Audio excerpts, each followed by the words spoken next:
One of the problems with running a channel like this is that for my game videos, I need to capture footage from many different eras, using everything from RF output to HDMI.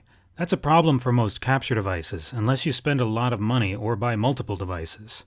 In this video, I'll be looking at the AGPTek 1080p HD capture device, aka the EZCap 284, which claims to capture footage from both analog and digital sources, encode it and save it to an SD card with no PC involved. It's also got mic input so you can record your commentary as you play. Unfortunately, my review's not going to be very pretty, in some cases literally, but I've still got a great tip for any of you guys wanting to either capture old game footage or even just play your old game consoles on a modern TV. Let's take a look. First, some of you are probably used to game footage on YouTube that looks like this.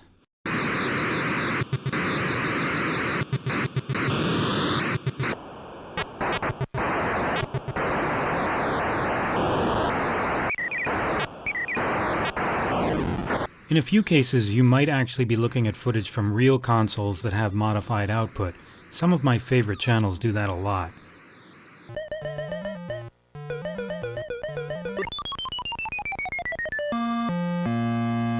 But most of the time when you see 8-bit stuff that's that sharp and colorful, it's almost always emulation and not necessarily accurate to begin with.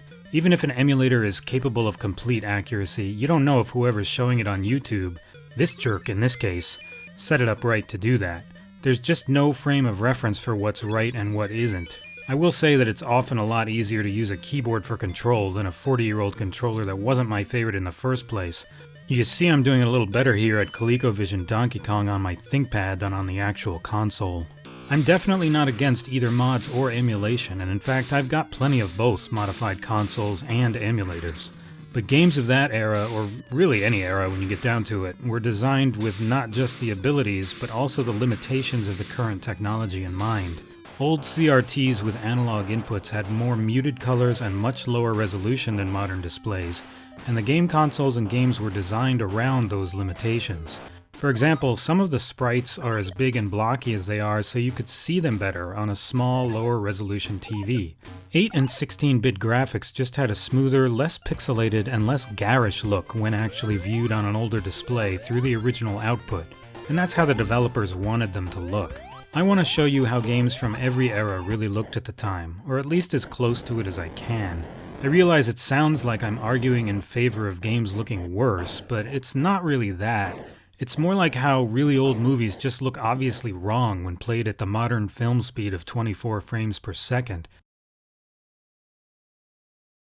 I'm actually not really that much of a purist either. It's just that showing games here as they really were means you're not going to be disappointed if you see one of my videos and decide to start collecting for that system. When you play it at home, the games are going to look more or less how they do here. So I knew I wanted a capture device that could handle both analog and digital inputs, both for you guys and for my own diagnostic purposes too. For example, when I first hooked up my ColecoVision today, this is what I saw. Luckily it calmed down after a while, but if I posted this to Atari Age or any similar site, I guarantee you I'd know what was wrong within minutes. Some of those guys are really on top of things. So a capture device is useful even if you don't have a YouTube channel. I searched around and the EZCap 284 seemed like the best deal, far cheaper than its main competition but with similar specifications and both analog and digital inputs. Let's take a look at what you get inside the box. Here's a power brick and cable, and oh by the way, you can get power through a standard USB port, the brick's optional. It's a fairly standard power brick too, so easily replaceable if anything happens. Here's a remote control, which turns out to be really handy, although you can also press the button on the device to start and stop recording if you want. Here's a closer look at the remote. The record and snapshot buttons are probably the most important, but you can also switch resolution and inputs here if you happen to have multiple things connected at once. Next we've got the software, which is ArcSoft Showbiz, a pretty rudimentary capture and editing suite, and it's on a mini CD, so it's impossible to use in a slot loading drive. And then of course the instructions with a lot of tiny little print. I'm an old man, I need big letters. But the real star of the show here is this cable, which has both component and composite inputs. The device itself also supports HDMI, and I'll need that for any PS4, Xbox One, Switch, or other modern console I choose to say anything about. But the inclusion of a composite cable in the box really opens up a whole new world. But dude, you might be saying, composite only got big in the 16-bit era. Well, my friend, that's where your VCR comes in. Aren't you glad you kept yours? Don't worry, they are cheap enough to buy again if you tossed yours to the curb. 8-bit consoles generally maxed out with RF output. To convert it to composite or anything else, you'll need an RF demodulator of some kind. These cost a lot of money, but your VCR has one built in. They had to in order to do their job of recording from cable TV. Even today, it's cheaper to just buy a second-hand VCR than a dedicated RF demodulator if you want to play your old RF consoles using composite. Or better, you can even buy a broken VCR that won't play tapes. I'll probably do a second video with a little closer look at these output formats themselves. It's a larger subject that's a little outside the scope of this video, but for now, just know that RF was generally standard on consoles up through the 1980s. With composite, then S-video, and finally component and HDMI connections all being either later options or standards themselves. So the VCR converts RF to composite, and the AGPTek converts composite to a digital stream and both records it to an SD card or USB stick and outputs it to a modern TV over HDMI. Whew, that's a lot of abbreviations.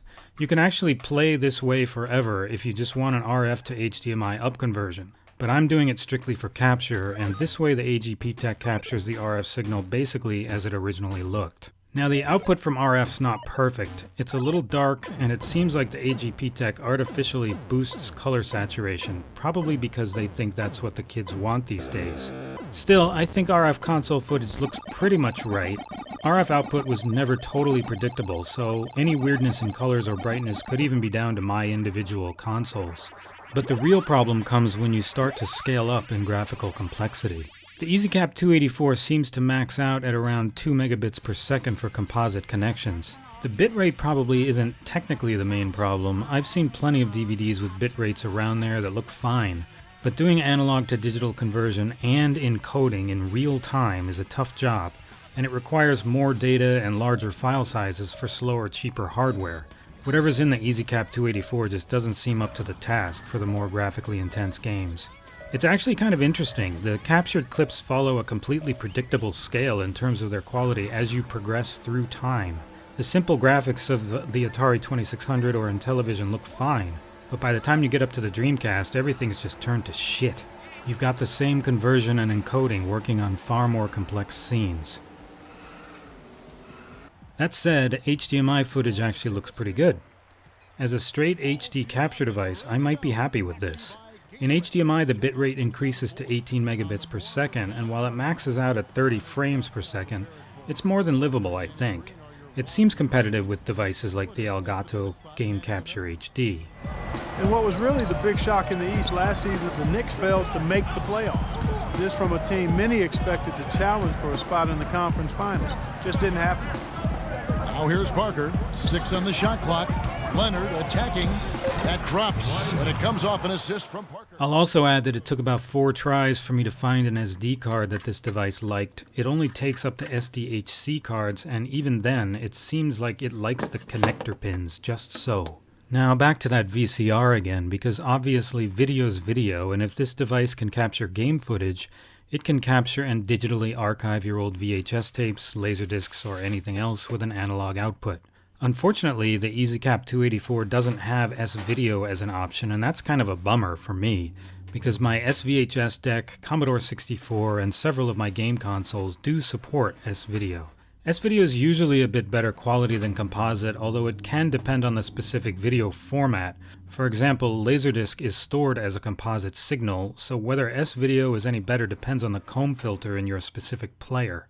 ElGato does have an S-video cable available for their older Game Capture HD, although with that you're limited to 30 FPS on HD sources just like the EZCap. There's really no perfect capture device out there. This is an example of Laserdisc video captured through the EZCap. You're just as likely to find your own grave. It's okay, it's not great, but Laserdiscs are one format that really don't hold up well today when compared with HD and 4K formats, so I'm really not sure any device would do much better than this. But there are some movies that just aren't available on any better format. Richard Linklater's Great Suburbia, for one example. So I still think it's nice to be able to archive Laserdiscs digitally.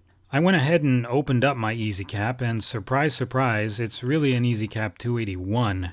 That still doesn't tell me all that much. The only chips that I can identify are basic HDMI communication chips and the like. I imagine whatever's doing the encoding is actually under that glued-on heatsink, and since it's still probably something I'm going to need to use for a little while, I didn't want to try to rip it off. But maybe there's somebody out there that can identify these components just from the look of them. I personally can only recommend this product if you're planning to use it strictly for HDMI sources, or alternatively, only very early RF-based consoles with simple graphics. But it's not really going to serve my needs, which run a wider gamut. I'll probably use it for a little while because I didn't think to test out the more advanced analog consoles before my return period was up. But I'll be in the market for something else pretty soon. I'll probably end up with the ElGato Game Capture HD. I'll have some Amazon links to all of these in the description below. Hey, if you still want the EZCap, it's cheaper than the ElGato. I'll probably even sell you mine if you want it. So that's about it for now. I do hope this was helpful to some of you, and I'll see you next time.